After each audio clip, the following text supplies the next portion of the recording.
The massive chamber floated in space above the neutral world of Axios Prime. Inside, representatives from 847 different species sat in curved rows that rose up like a giant bowl. Some breathed oxygen, others methane.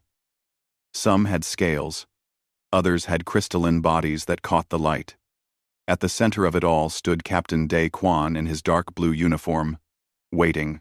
Beside him, Ambassador Yuna Park adjusted her translator device. She had spent 3 months preparing for this moment. 50 years ago, Earth had been granted probationary status in the Galactic Council. Today was the vote for full membership. Today, humanity would finally have an equal voice among the stars. Yuna began her presentation. Holographic displays showed Earth's achievements. Medical technologies that had saved billions across Council worlds. Peaceful resolution of the Outer Rim conflicts when other species had failed. Cultural exchanges that enriched dozens of civilizations. Trade agreements that benefited everyone involved. The data was clear. Earth had earned its place. For 2 hours, she spoke with passion and precision. The reptilian Vrex delegation whispered among themselves, their scaled faces impossible to read. The crystalline Luminar representatives glowed with shifting colors, their form of communication that humans still struggled to understand fully. When Yuna finished, the council leader called for responses. That was when everything went wrong. Chancellor Thros of the Vrex Empire rose to his full height of 3 meters. His voice echoed through the chamber like grinding stone. The council must consider what humanity truly represents, he began. Yes, they have contributed. But look at their history. War, conquest, destruction of their own planet's ecosystems. They reached space not through enlightenment, but through weapons technology. Murmurs spread through the chamber. Thros continued, his tail swishing behind him. Humanity advances too quickly.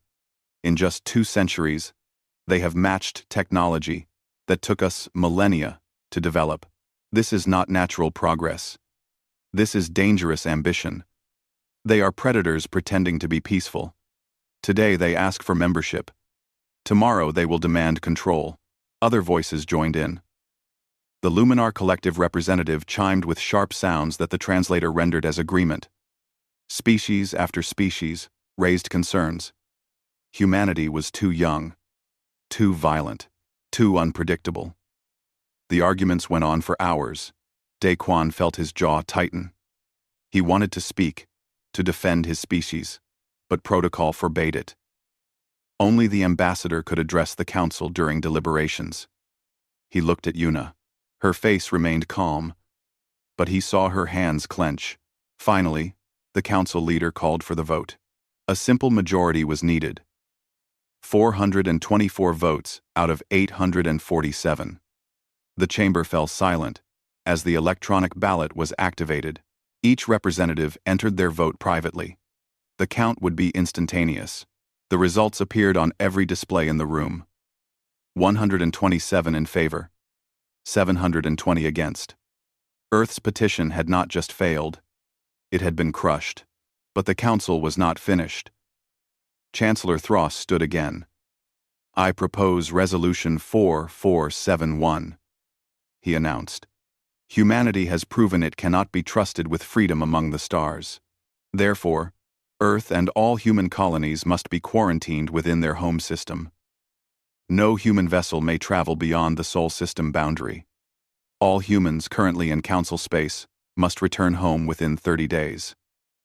Any violation will result in immediate destruction of the violating vessel.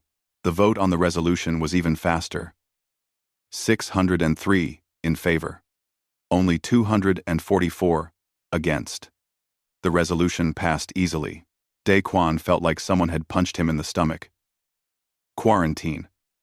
They were being locked in their own solar system like criminals. Worse than rejection. This was imprisonment. Yuna Park stood motionless for a moment. Then she spoke, her voice carrying clearly through the vast chamber. The people of Earth came here in good faith. We offered friendship and cooperation. We asked only to be treated as equals. Instead, you have chosen to treat us as threats. You have made your decision. We will remember it." She turned and walked toward the exit. Daquan followed. Behind them, the council chamber buzzed with conversation. Some species looked uncomfortable. Others seemed satisfied. The Vrex delegation appeared particularly pleased with themselves. The shuttle ride back to the human embassy was silent. Yuna stared out the window at the stars. Daquan reviewed the vote count again, trying to make sense of it. How had they miscalculated so badly? Earth's intelligence had predicted a close vote.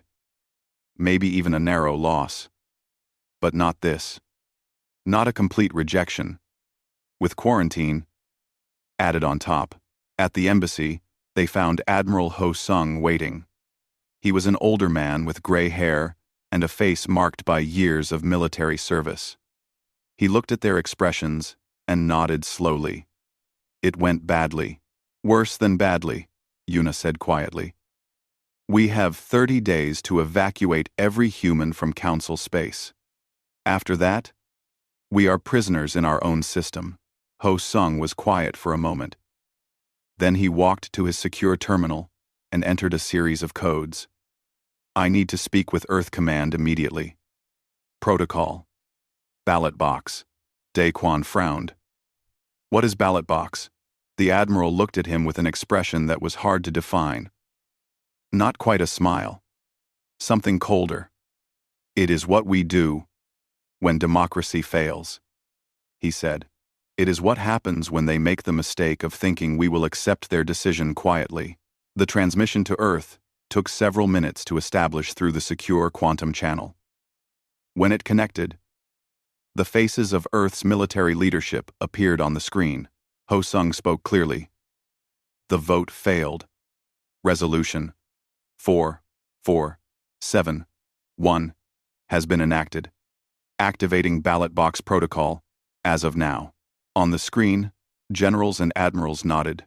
One of them, a woman with sharp eyes, spoke. "Confirmed. Ballot box is active.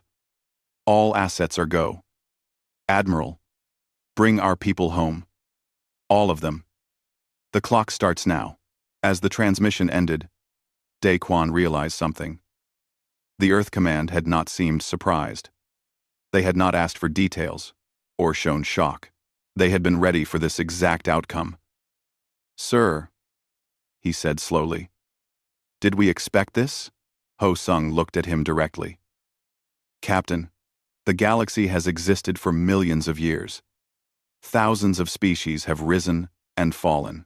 Did you really think we would be the first young species they welcomed with open arms?" He pulled up a star chart. "We hoped for acceptance. We planned for rejection. Hope and planning are not the same thing." On the chart, markers began appearing throughout human space. Locations Daquan had never seen in any official military database. Hidden shipyards, weapons platforms, research stations, hundreds of them. An entire shadow infrastructure humanity had built in secret. "What is all this?" Yuna asked. "Insurance," Ho Sung replied. "When you ask to join someone's club, you prepare a nice speech and wear your best clothes. But if you know they might refuse you and lock the door, you also make sure you have a key. Or better yet, you make sure you do not need their club at all." He zoomed in on one location in the Kuiper Belt. The designation read, "Site Precursor." "And if they try to break down your door," the Admiral continued, "you make absolutely certain you have something they never expected." Daquan looked at the hidden fleet markers spreading across the display, at the weapons platforms disguised as mining stations, at the research facilities that officially did not exist. "They voted against us," he said quietly. "Yes," Ho Sung agreed. "That was their final mistake. They taught us that the ballot is just another weapon. Now we will teach them what happens when humans learn a new weapon." He turned to Yuna. "Ambassador, send one more message to the Council. Tell them we accept their decision and will comply fully with the evacuation order." "That's it?" she asked. "We are just giving up?" The Admiral smiled. And this time, it was definitely cold. "We are accepting their ballot, Ambassador. We are not accepting defeat. There is a difference. Send the message. Let them think we are frightened and broken. In 30 days, they will learn the truth." Europa Station hung in orbit around Jupiter's ice moon, its white hull gleaming against the black of space. Inside the main laboratory, Dr. HFY stood before a massive engine core that pulsed with blue light. The quantum cascade drive. 5 years of secret development. Technology that would change everything. "Run the final test sequence," she ordered her team. Engineers moved quickly around the chamber, checking displays and adjusting controls. HFY had not slept properly in 3 days. None of them had. The news from Axios Prime had reached them within hours. Earth was quarantined. They had 30 days before the galaxy locked the door. The drive powered up with a sound like singing crystal. Space itself seemed to bend around the core. Then, smoothly, the test drone vanished. Not with the flash and distortion of normal hyperspace travel. Just gone. 5 seconds later, it reappeared, exactly where it had been. "Test successful," called out one of the engineers. The drone traveled to Pluto and back. No hyperspace signature detected. No energy trail. The Council sensors would have seen nothing. HFY allowed herself a small smile. The Galactic Council controlled all hyperspace travel through their network of beacons and gates. Every ship that used hyperspace left traces they could detect and track. But the quantum cascade drive did not use hyperspace at all. It operated on principles the Council had never discovered. Humanity would not be trapped in the Sol system. They would simply leave through a door the Council did not know existed. "Begin full production," she ordered. "Every shipyard, every facility. We need drives for the entire fleet, within 20 days. Across the solar system, hidden bases came alive. In the asteroid belt, what looked like mining stations opened to reveal warship construction yards, ships that had been built in secret over years, waiting for this moment. The hulls were different from standard Council designs. Sleeker, faster, armed with weapons based on theories the Council had dismissed as impossible. On Mars, Commander Jin Lee prepared for the most dangerous mission of his career. He stood in a briefing room with 50 other officers, all of them commanding evacuation and intelligence ships. Their orders were simple but deadly. Get to Council space. Collect every human civilian. Gather every piece of intelligence possible. Get out before the 30-day deadline. And do not get caught. Remember, Jin told his team, you are not just evacuating. You are mapping. Every military base you pass, every weapon platform, every resource depot. Our people have been living and working in Council space for 50 years. One of the younger officers raised a hand. Commander, what if the Council forces try to stop us before the deadline? Jin's expression was ice. Then we find out if their ships are as fast as they claim. The new drives will be installed on all evacuation vessels within a week. If they chase us, they will lose us. And if they fire on civilian transports before the deadline, they break their own laws. That would turn half the Council against them. The officer nodded, but still looked nervous. Jin understood. They were flying into hostile territory to extract 200,000 humans, scattered across hundreds of worlds. The logistics were nightmare, but humanity was good at solving nightmares. Far from Earth, on the frozen world of Talax 4, Merchant Captain Yuna Kim received an encrypted message. She ran a trading ship, moving cargo between human and alien ports. The message was short. Go home. Protocol, ballot box. 30 days. Take everything. Yuna knew what that meant. She had been briefed years ago. Like every human captain operating in Council space. If the evacuation order ever came, they had secondary orders. Observe. Record. Document. She looked at her first officer, a young man named Wu. Plot a course that takes us past every major Council facility between here and Earth. Full sensor sweeps. I want data on everything. That will add 10 days to our journey, Wu said. We have 30, Yuna replied. Use them. And contact every human vessel you can reach. Tell them the same thing. The council closed the door on us. Before we leave, we take an inventory of their house.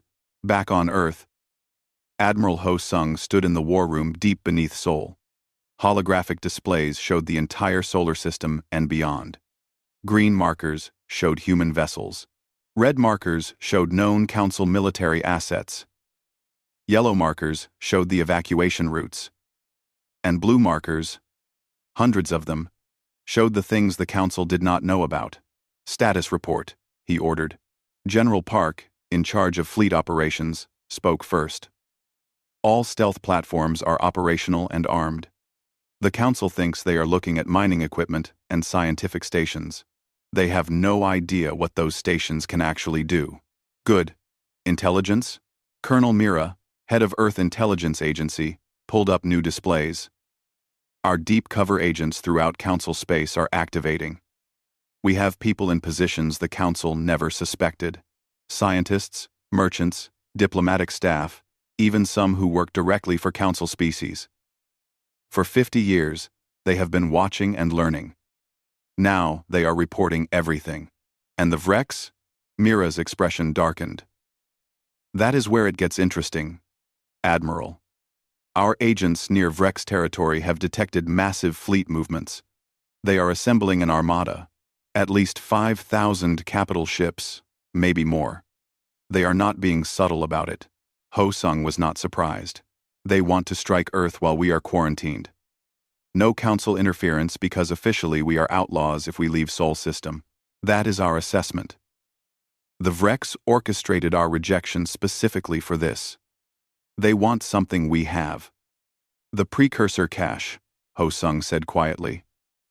That was Earth's deepest secret. In the Kuiper Belt, hidden for the last decade, was a find that changed everything. Technology from a civilization that existed before the Council. Before any current species, the Vrex had somehow learned about it. They wanted it for themselves. A new voice joined the conversation.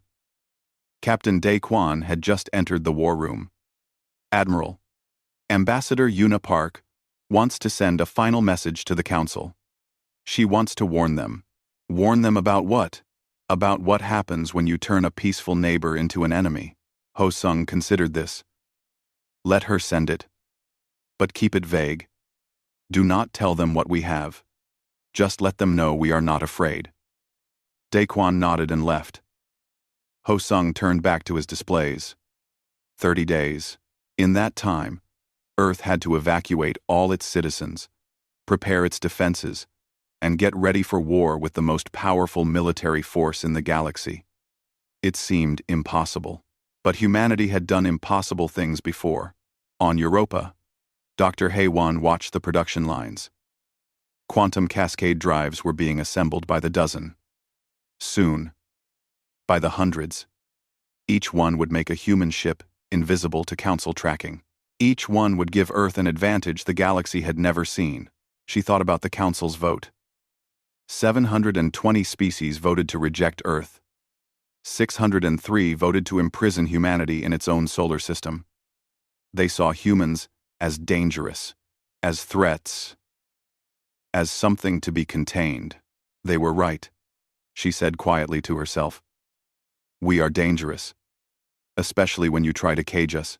Her assistant looked up. Doctor? Haewon shook her head. Nothing. Just thinking about democracy. About how a vote is supposed to solve problems peacefully. But what they do not understand is that sometimes a vote does not end an argument. It starts a war. Do you think we can win? The assistant asked. Against the entire council. Haewon looked at the quantum cascade drive, at the technology that should not exist according to council science, at the proof that humanity could innovate beyond the galaxy's greatest civilizations. I think we already have, she said. They just do not know it yet.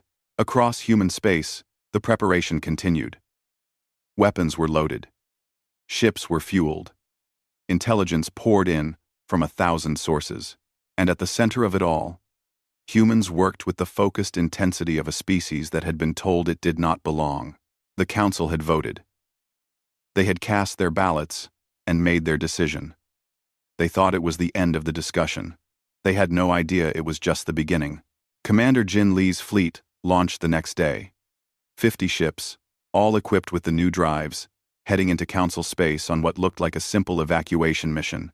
But in their cargo holds were the most advanced sensor arrays Earth had ever built. By the time they returned, humanity would know more about Council military capabilities than the Council knew about itself. On Talax 4, Yuna Kim's merchant ship departed with holds full of cargo and computers full of classified military data. She passed 3 Council patrol ships on her way out. They barely glanced at her. Just another human leaving, they thought. They did not check her sensor logs. They did not see the detailed scans she had made of their base. That was the Council's mistake. They saw evacuation. They did not see intelligence gathering. They thought humanity was retreating. They did not realize humans were studying the enemy. Admiral Ho Sung watched all of this from the war room. The pieces were moving. The preparation was proceeding exactly as planned. In 29 days, the deadline would arrive. The Vrex Armada would come. The Council would watch, expecting Earth to fall. Instead, they would learn what it meant to underestimate humanity. They would learn that voting to cage a species and actually keeping them caged were very different things. They would learn that the ballot they cast against Earth was the worst decision they had ever made. The countdown continued. 29 days left. And Earth was ready. Day 31 arrived with silence. Then the Vrex Armada appeared. They came through hyperspace in a formation that blotted out the stars. 5,000 warships, each one a masterpiece of Vrex military engineering. The smallest ships were twice the size of Earth's largest cruisers. The dreadnoughts were mobile fortresses, bristling with weapons that could level continents. At the edge of the Sol system, they stopped. Their commander, Fleet Leader Thrask, opened a transmission on all frequencies. His reptilian face filled every screen on every human ship and station. Humans of Earth, his voice rumbled. You were warned. You were quarantined. You were given boundaries. Yet our intelligence reports you have been building weapons, preparing for war. This confirms what the Council suspected. You are a threat that must be neutralized. Captain Daquan sat in the command chair of the Soul's Pride, Earth's newest and most advanced warship. Around him, his crew worked in focused silence. They had trained for this moment, prepared for it, but seeing 5,000 enemy ships was still terrifying. The terms are simple, Thrask continued. Surrender completely. Disarm all vessels. Disable all military facilities. Submit to Council occupation and oversight. Do this, and your species will be allowed to survive as servants. Refuse, and we will take what we want from the ruins of your world. Admiral Ho Sung stood in the war room on Earth, watching the same transmission. He looked at the tactical displays. The Vrex fleet was arranged in a standard Council assault formation. Powerful, overwhelming, built on thousands of years of successful military doctrine. Captain Day, the Admiral said over the command channel. You may respond. Daquan took a breath. His next words would either start a war or prevent one. He knew which one it would be. Earth had made its choice weeks ago. Vrex Fleet Leader Thrask, he said calmly. Your proposal is denied. Depart our system immediately or face the consequences.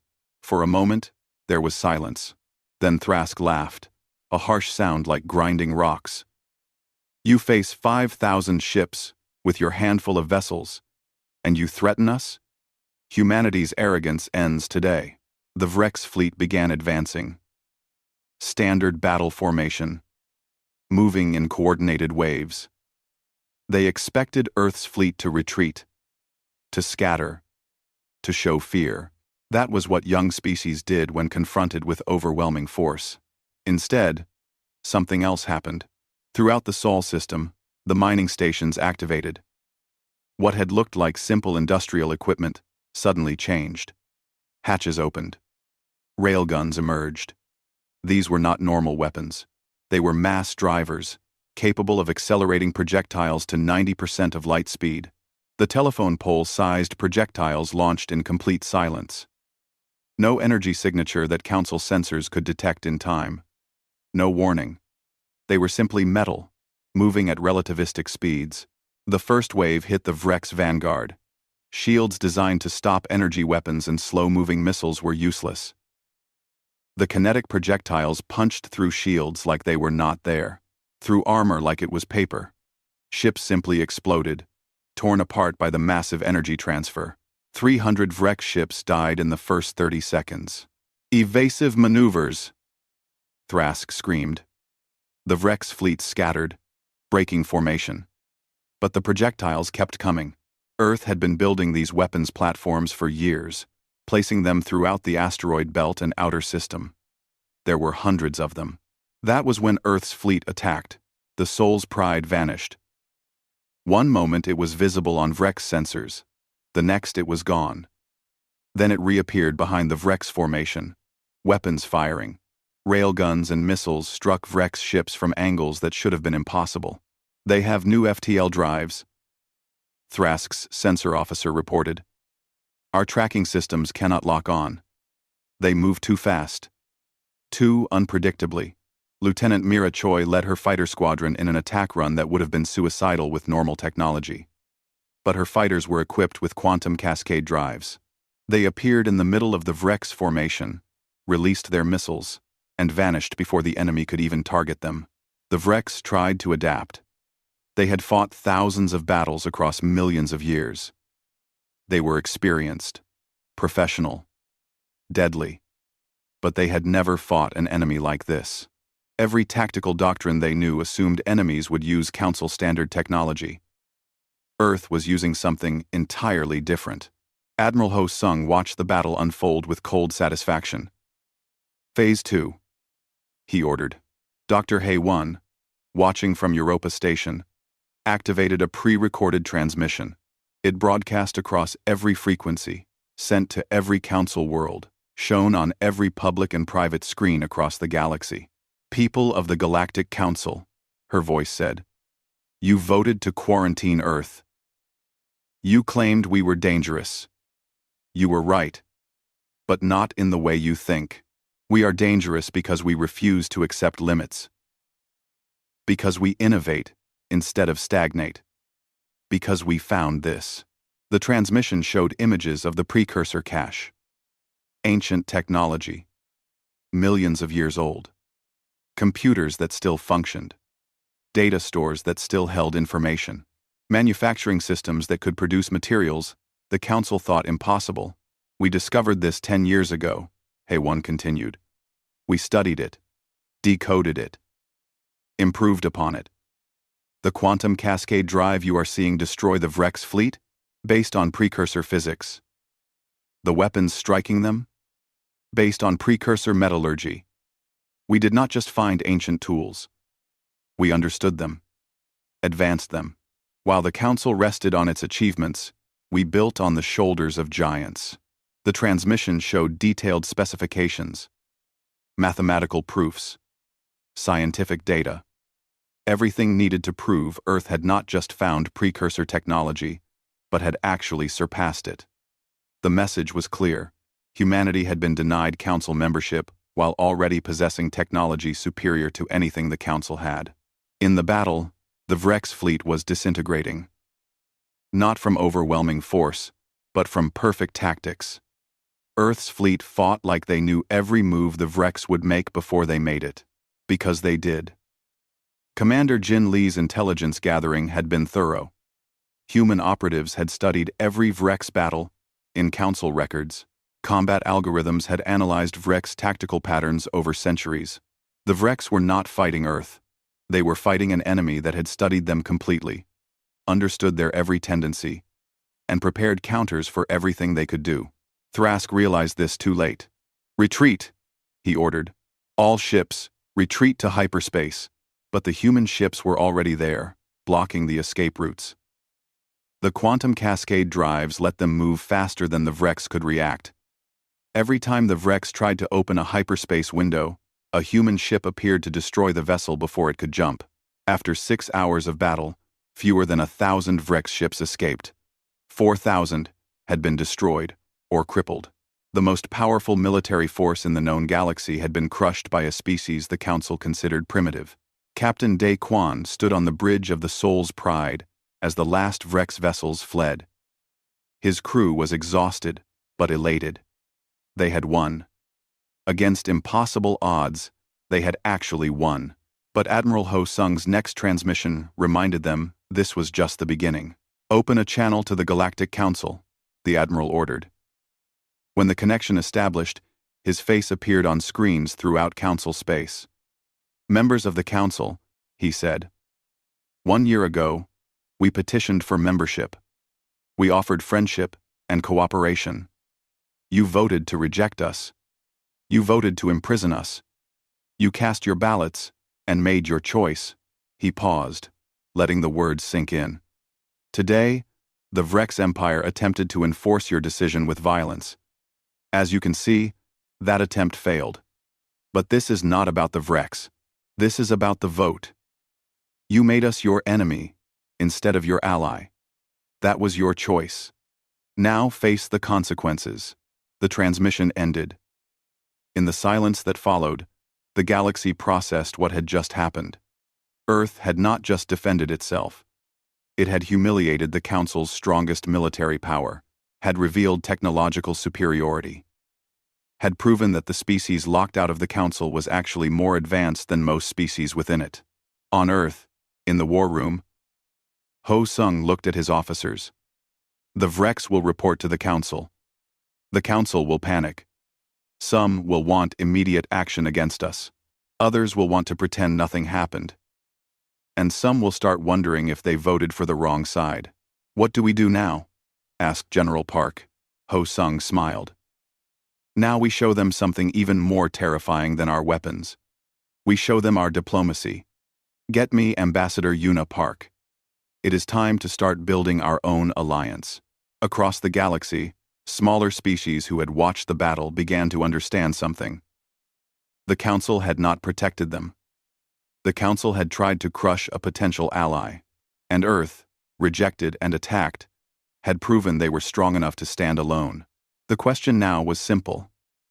In the coming struggle, which side would others choose?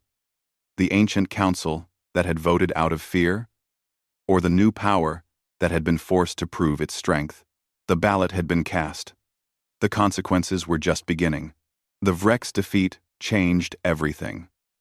Within hours, the Galactic Council chamber on Axios Prime descended into chaos. Representatives shouted at each other in 100 different languages. Some demanded immediate action against Earth. Others called for investigation into why the Vrex had attacked. A few quietly wondered if Earth had been right to refuse surrender. But the loudest voice belonged to the Luminar Collective. Their crystalline representative chimed with sharp, aggressive tones. "The Vrex have proven weak. Their core worlds are now vulnerable. We propose immediate annexation of the Vrex outer colonies for the good of the Council." That statement broke the dam. 3 other major powers immediately made similar proposals. Within a day, the Council was no longer debating Earth. They were fighting each other over the scraps of the Vrex Empire. The alliance that had held the galaxy together for thousands of years started to crack. Ambassador Yuna Park watched this from the bridge of the New Soul, a mobile command vessel that served as Earth's new diplomatic headquarters. She saw the opportunity immediately. "Get me a list of every species that voted in our favor or abstained," she ordered. "And another list of every minor species currently being pressured by the major powers." Captain Day Quan, now assigned to diplomatic protection duty, looked at the chaos on screen. "You want to recruit them?" 4. "I want to offer them something the Council never did," Yuna replied. "An actual choice. The Council says they believe in democracy, but look at them. The moment the strongest power falls, everyone scrambles to take what they can. That is not democracy. That is empire with extra steps. Over the next week, Yuna traveled to 15 different worlds. Small species. Young civilizations. Some had been in the council for centuries, but never had real power. Others were still in probationary status, like Earth had been. She made the same offer to each one. Earth is forming a free alliance, she told the insectoid Cleth delegation on their homeworld. No dominant species, no weighted votes, every member equal. We share technology freely, we defend each other honestly, and most importantly, we do not vote to cage our partners the moment we fear their potential. The Cleth representative clicked its mandibles nervously. The council will punish us if we join you. The council cannot even agree on lunch right now, Yuna replied. They are tearing themselves apart fighting over Vrex territory. And even if they wanted to punish you, could they? We just proved we can defend ourselves. We can defend you too. Within a month, 47 species accepted Earth's offer. They formally withdrew from the Galactic Council and joined the Free Alliance. The Council lost nearly 50 members in 30 days. The exodus accelerated as the Council's internal fighting grew worse. Captain Daquan led the protection missions. Every time a species decided to join the Free Alliance, his fleet would arrive to help evacuate any populations that wanted to leave Council space. And every time a Council power tried to interfere, Earth's ships would be there to stop them. The encounters were always the same. Council ships would arrive, weapons charged, demanding the defectors' return. Daquan would position his ships between them and the civilians. The Council ships would see the Earth vessels with their quantum cascade drives, remember what happened to the Vrex, and leave. Not a single shot was fired. Earth's reputation did the work for them. On Earth, Commander Tae Min ran a different kind of operation. His intelligence teams released carefully selected information to the galaxy's public networks. Recordings of Council proceedings where Earth's contributions had been praised privately but dismissed publicly. Financial records showing how the major powers profited from keeping smaller species dependent. Communication logs proving the Vrex had orchestrated Earth's rejection specifically to justify invasion. The revelations shocked billions across Council space.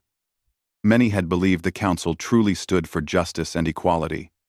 Now they saw the truth. The Council was a system designed to keep the powerful in control, and everyone else in their place. We are not trying to destroy the Council, Tae Min explained to Admiral Ho Sung. We are just showing people what it really is. What they do with that information is their choice. The Admiral nodded. How are the new ship productions going? Dr. Hae-Won reports we are now producing quantum cascade drives faster than we can build ships for them, Tae Min replied.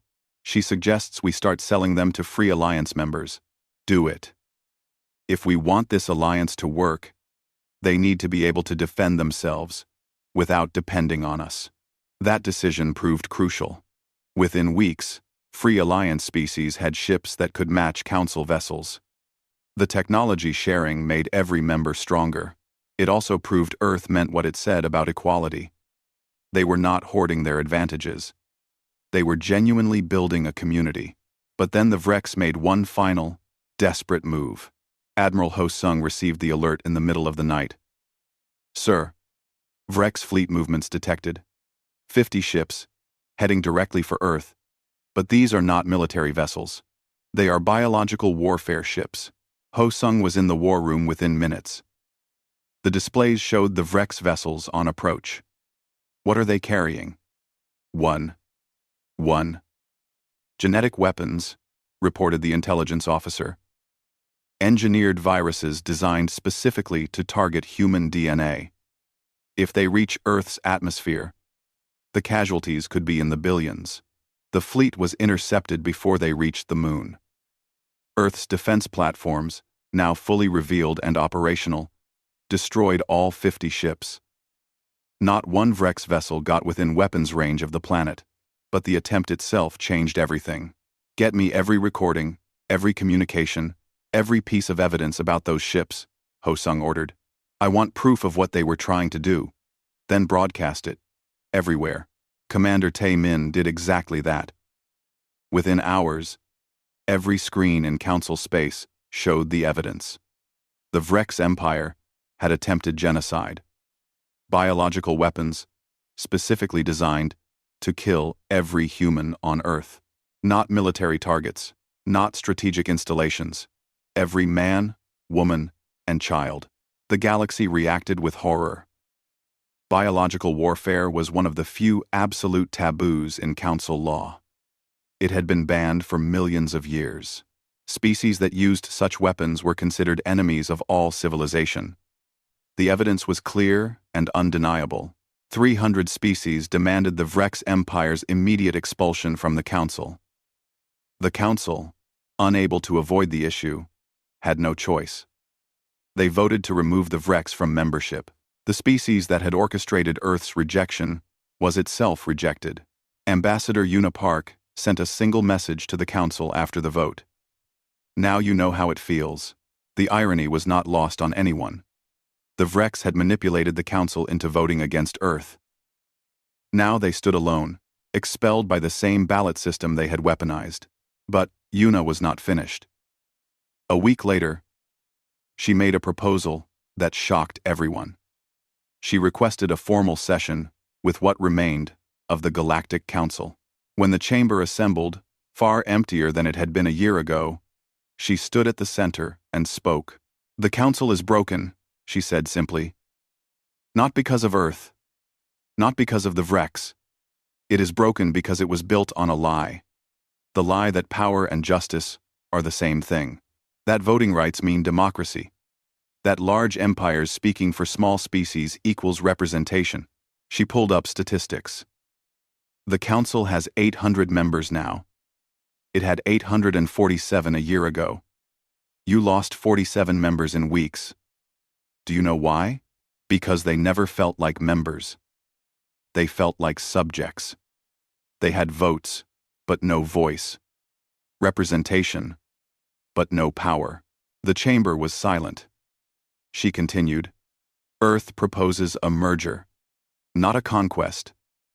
A reformation. We create a new organization, the United Galactic Assembly. Voting power is not based on how long you have been a member or how large your empire is.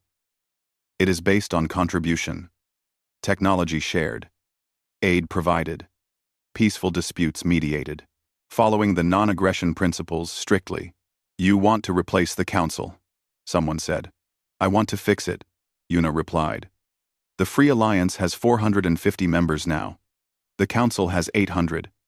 That is 1,250 civilizations total. We can continue fighting, continue fracturing, continue proving that democracy in space is impossible. Or we can build something better. Together." The debate lasted for days. Many Council species refused to consider it. Others were intrigued. Some were simply exhausted from internal conflicts and saw this as a way out. Back on Earth, Captain Dae Kwan argued with the proposal. "We won.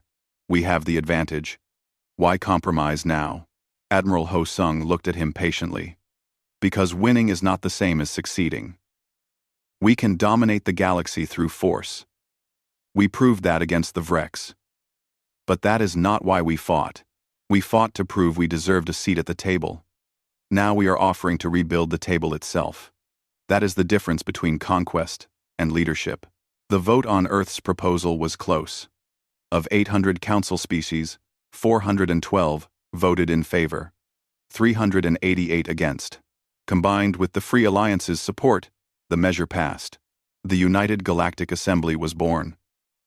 Not through conquest, through democracy.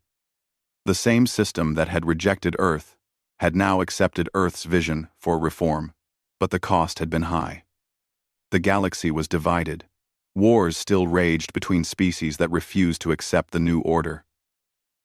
The ballot had created chaos. Now, it was time to build something from the ruins. 1 year after the vote that had rejected Earth, the same chamber on Axios Prime looked very different. The seats were rearranged. No more hierarchical tiers based on species size or age. Now they formed a circle, every representative at the same level. 850 civilizations, from the Old Council and the Free Alliance, merged into the United Galactic Assembly. Ambassador Una Park stood at the center, now wearing the title of Secretary General. The first leader of the new assembly, elected by genuine majority vote. She looked around at the gathered species and felt the weight of history on her shoulders. 1 year ago, I stood in a different chamber, she began. I asked for Earth to be accepted as an equal. Instead, you voted to lock us away, to treat us as prisoners in our own home. That vote changed everything, not just for Earth, but for all of us. She pulled up a display showing the galaxy as it was now. The Old Council controlled 70% of known space. They maintained peace through power, through the threat that if you stepped out of line, the major empires would crush you. It worked for thousands of years. But it was not peace. It was obedience. Lost, PC. A Luminar representative chimed softly. Are you saying the old ways were all wrong? I am saying they stopped working, Una replied. The moment a young species like Earth challenged the system, the whole structure collapsed. The Vrex tried to use violence. The major powers fought over scraps. The small species finally realized they could choose something different. That is not a stable system. That is a system waiting to break. She changed the display to show the new territory map. The United Galactic Assembly controls 80% of known space now, more than the Council ever did. But we do not control it through fear. We control it through partnership. Species join because they want to, not because they are afraid of what happens if they do not. Captain Day Quan watched from the diplomatic security station. He still found it strange seeing Una as a political leader rather than just Earth's ambassador. But she had proven herself capable. In 1 year, she had helped transform a galaxy at war with itself into something that at least resembled cooperation. Admiral Ho Sung sat in the Earth delegation section, officially retired but still attending as an advisor. He had given his final orders 6 months ago, turning over command to the next generation. Now he watched as the fruits of those decisions took shape. The assembly agenda moved to its most important item. Dr. Hei Wan approached the center to make her presentation. My team has finished analyzing the precursor cache, she announced. We have found something extraordinary. Blueprints for stable wormhole technology. Permanent gateways between galaxies. The chamber erupted in excited sounds. Wormholes had been theoretical for millions of years. Every species had tried and failed to create them. How long until we can build one? Someone asked. We already have, Hei-Wan replied. The first gateway is complete. It opens to the Andromeda Galaxy. We are ready to launch an expedition. 300 ships, scientists and diplomats from 200 species. Humans and non-humans working together to explore new worlds. A Cleth representative clicked nervously. Then we will be ready, said Captain Daquan, stepping forward. I will be commanding the expedition fleet, the Soul's Pride and 299 other vessels, all equipped with the best technology the Assembly can provide. We go in peace. But we go prepared. Commander Tae Min, now head of Assembly Intelligence, added his own update. I am releasing a report today, a complete analysis of how Earth's rejection happened, the political manipulation, the fear-mongering, the backroom deals. Everything that led to that vote 1 year ago. Why? Asked one of the former council species. That will only reopen old wounds, because we need to learn from it, Taemin replied. The report is not about blame, it is about understanding. We need to see how democracy failed, so we can make sure it does not fail again. Every manipulation tactic used against Earth is now documented and explained. Any species trying to use those same tactics in the future will be recognized immediately. The report was made public immediately. Thousands of species read it. Students studied it in schools. Diplomats analyzed it in training programs. It became the textbook example of how fear and prejudice could corrupt democratic institutions. But not everyone accepted the new order. In the outer regions, several species still loyal to the old council ways formed their own coalition. They called themselves the Traditionalist League. They argued that Earth had destroyed the natural order of the galaxy, that young species should know their place, that the old ways were better. Ambassador Una Park made no move to force them to join the assembly. "They have the right to choose," she said. "We will not become what we opposed. We will not force anyone to join us, but we will protect our members from aggression, and we will prove through our actions that cooperation works better than domination." 6 months later, the first 3 species left the Traditionalist League to join the assembly. They had watched as assembly members prospered through shared technology and mutual defense. They had seen what cooperation could achieve. The choice became obvious. Admiral Ho Sung gave his final public speech at the opening of the Andromeda Gateway. Thousands of species watched as the massive structure activated, showing a view of another galaxy. "1 year ago," he said, "the galaxy voted against Earth. They saw our potential and feared it. They chose to cage us rather than partner with us." He paused, looking at the gateway. That vote was the worst mistake they could have made. Not because we sought revenge, but because it forced us to prove ourselves. It made us show the galaxy that we could build something better. The ballot they cast against us became the catalyst for changing everything. "The old council existed for millions of years," he continued. "It brought a certain kind of stability, but it also brought stagnation. Species stopped innovating because they did not need to. They stopped questioning because they were not allowed to. They stopped growing because the system punished change. Earth was not special. We were just the first species in a long time who refused to accept the status quo. And because we refused, others found the courage to refuse too. That is what that ballot really did. It did not end Earth's rise. It gave the entire galaxy permission to imagine something different." End quote. The Admiral stepped back. Captain Daquan took his place, preparing for the departure ceremony. The expedition fleet waited in orbit, ready to travel to Andromeda. 200 species working together on the greatest exploration mission in galactic history. "This is what could have been from the start," Daquan said. "If that vote 1 year ago had gone differently, if the Council had chosen hope over fear. But it did not. So we had to build this the hard way. Through struggle, through proof, through showing every species that there was an alternative." The fleet departed through the gateway to massive celebration. As they vanished into Andromeda, Una Park felt a presence beside her. Admiral Ho Sung stood there, watching the stars. "Do you think it will last?" she asked quietly. "The assembly? All of this?" Ho Sung was silent for a moment. "Nothing lasts forever," he finally said. "But that is not the point.